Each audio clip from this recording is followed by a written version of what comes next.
Halo everyone, kami dari kelompok 2 yang beranggotakan Muhammad Fauzi, Muhammad Syihab Fathul Haq, Siti Nur Aisyah, Dia Ayu Solihah. Di sini kami akan membahas tentang pendekatan sosio-historis yang mencakup pengertian, metode, tujuan, dan cara penerapannya. Apa itu pendekatan sosio-historis? Pendekatan sosio yaitu pendekatan secara sosial. Pendekatan historis yaitu pendekatan secara sejarah. Jadi, pendekatan sosio-historis dalam studi Islam yaitu pendekatan yang mempertimbangkan konteks sosial dan sejarah dalam memahami agama Islam.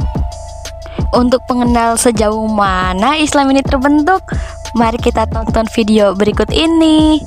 Check it out. Kata Islam berasal dari bahasa Arab yaitu aslama, yang berarti selamat, sejahtera, atau berserah diri. Islam juga berarti kedamaian dan keselamatan. Umat Islam menyembah Allah Subhanahu wa Ta'ala sebagai Tuhan dan meyakini Al-Quran sebagai pedoman hidup.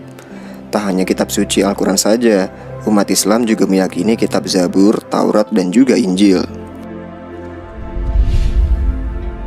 Agama ini diyakini umat Islam sudah ada sejak manusia pertama yaitu Nabi Adam alaihissalam. Kemudian berlanjut hingga nabi-nabi setelah Nabi Adam. Allah mengutus Nabi Muhammad sebagai Rasul atau sosok yang bertugas menyampaikan wahyu ke seluruh penjuru dunia. Di zaman kenabian Muhammad lah agama Islam disempurnakan. By the way, berbicara tentang Islam pastinya nggak dapat dipisahkan dari sosok Nabi Muhammad ya guys. Nabi Muhammad diyakini umat Islam sebagai Nabi terakhir. Muhammad lahir pada tanggal 12 Rabiul Awal tahun Gajah atau sekitar tahun 570 Masehi dengan ayah bernama Abdullah dan ibu bernama Aminah. Sejak kecil beliau telah menjadi yatim piatu dan diasuh oleh kakeknya yaitu Abdul Muthalib dan selanjutnya oleh pamannya yaitu Abu Thalib.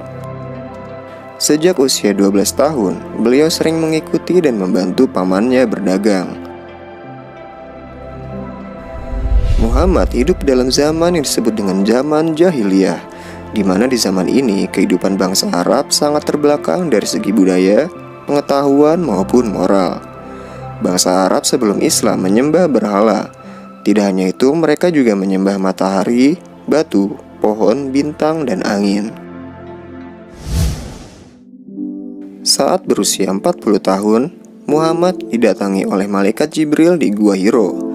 Saat itu, Muhammad sedang menyepi merenungi kebobrokan kaumnya. Saat sedang menyepi, malaikat Jibril kemudian datang dan menyerukan kata Iqra, yang artinya adalah bacalah, yang kemudian dilengkapi dengan turunnya wahyu pertama yaitu surah Al-Alaq ayat 1-5.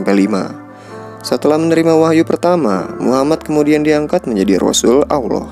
Dan dari peristiwa itu dimulailah proses turunnya Al-Quran, kitab suci agama Islam. Nabi Muhammad mulai menyebarkan agama Islam dengan tertutup yang ditujukan ke orang-orang terdekatnya aja.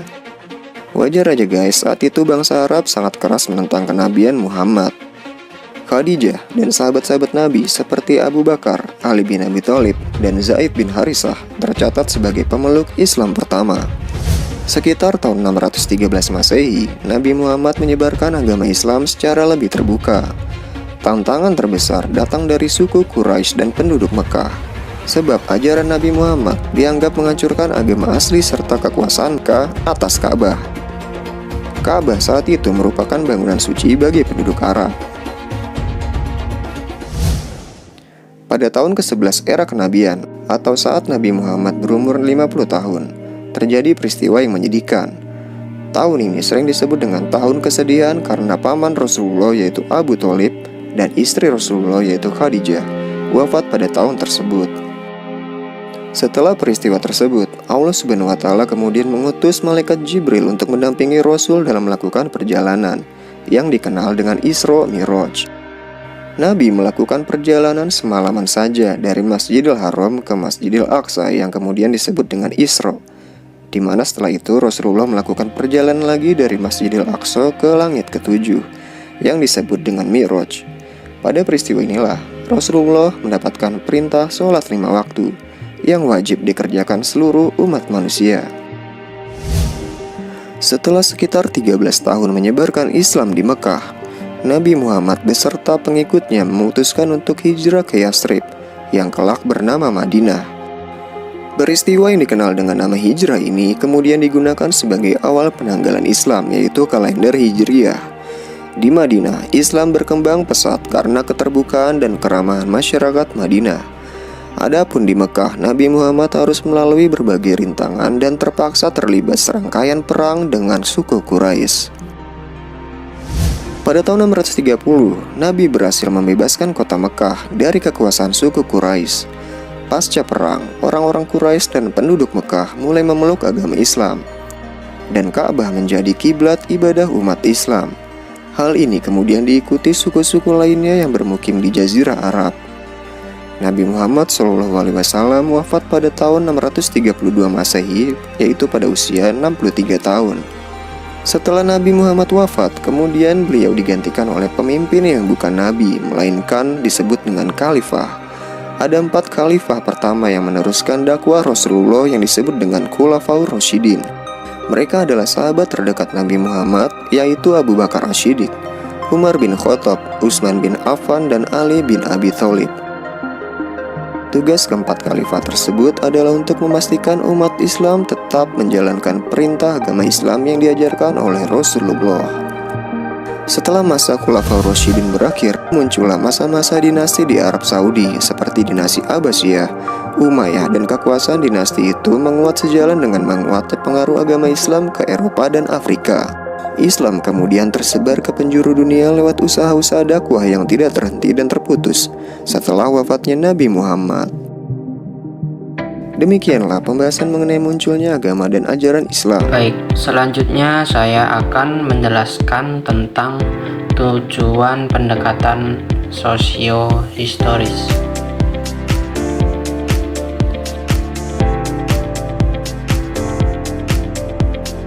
Di mana tujuan dari sosio adalah 1.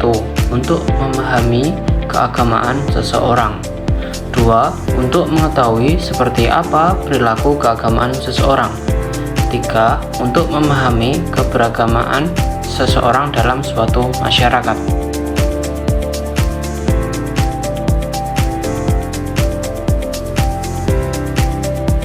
Dan tujuan dari historis adalah 1. Untuk membuat rekonstruksi masa lampau secara sistematis dan objektif.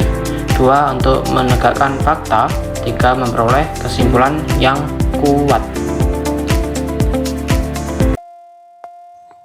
Metode pendekatan sosiologis dan historis.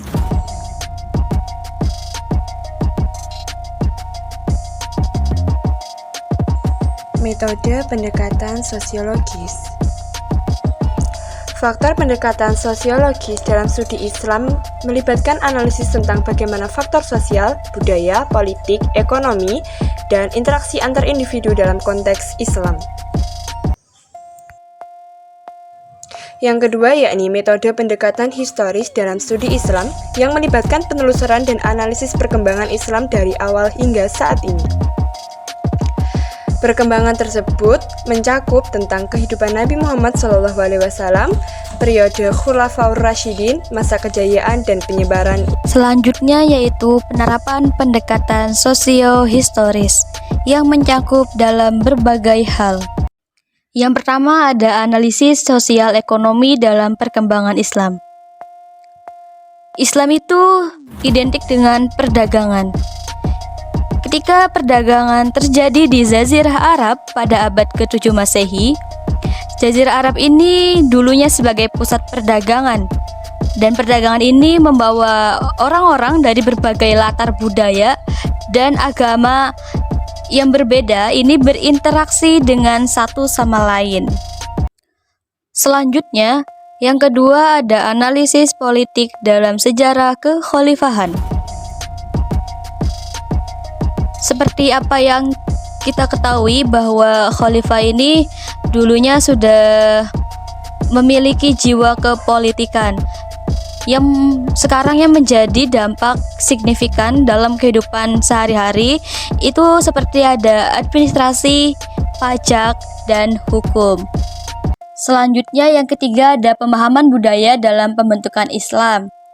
Contohnya ini praktik adat dan kebiasaan tertentu di masyarakat Arab saat pra-Islam, di mana masyarakat Arab ini hingga saat ini masih menggunakan hukum kisos dan diat.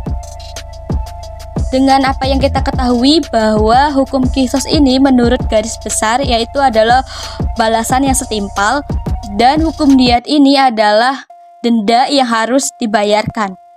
Dalam negara Indonesia ini ada satu daerah yang masih menggunakan hukum kisos dan diat, yaitu ada di daerah Aceh.